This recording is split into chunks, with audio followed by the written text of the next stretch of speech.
Löydät blogin valitsemalla ensin uutissyöte ja sen jälkeen vasemmalta blogi.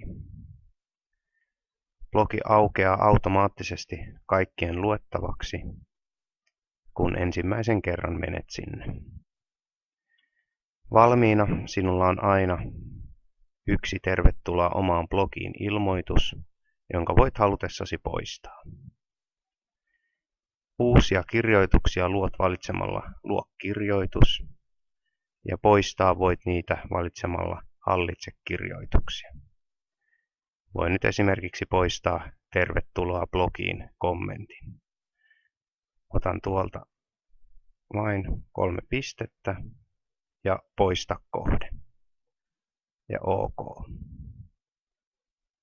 Näin aloitussivulla ei ole enää muuta kuin yksi testiviesti.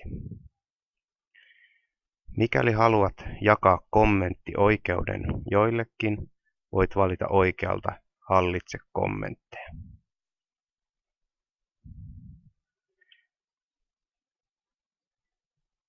Oikeudet kommentteihin annetaan valitsemalla ylhäältä luettelo ja edelleen oikealta jako-oikeudet.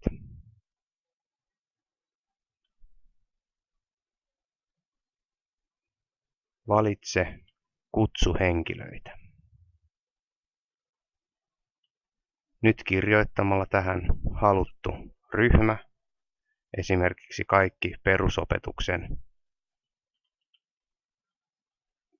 työntekijät, voidaan valita kasvatus- ja opetusvirasto.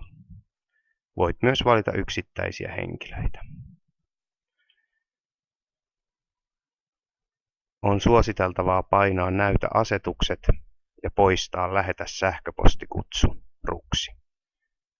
Muuten jokainen, jolle kommenttioikeus on jaettu, saisi sähköpostiinsa kutsun asiasta.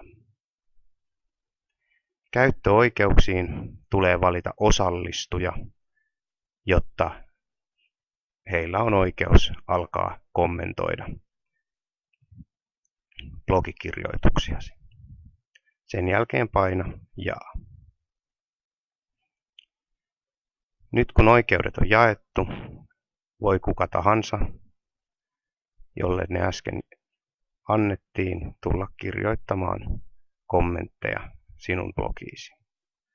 Kommentteja kirjoitetaan valitsemalla Kommentit ja sen jälkeen lisäämällä kommentti.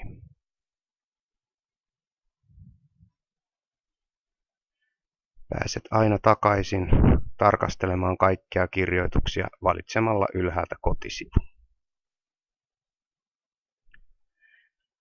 On hyvä muistaa, että oletuksena blogi on aina jaettu kaikkien luettavaksi, niin opettajien kuin oppilaiden.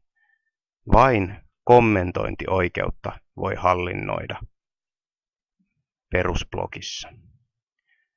Seuraavassa blogiohjeessa käsitellään tapausta, jos haluaa tehdä blogin, mille saa rajata sekä henkilöt, jotka voivat lukea sitä, että henkilöt, jotka voivat kommentoida sitä.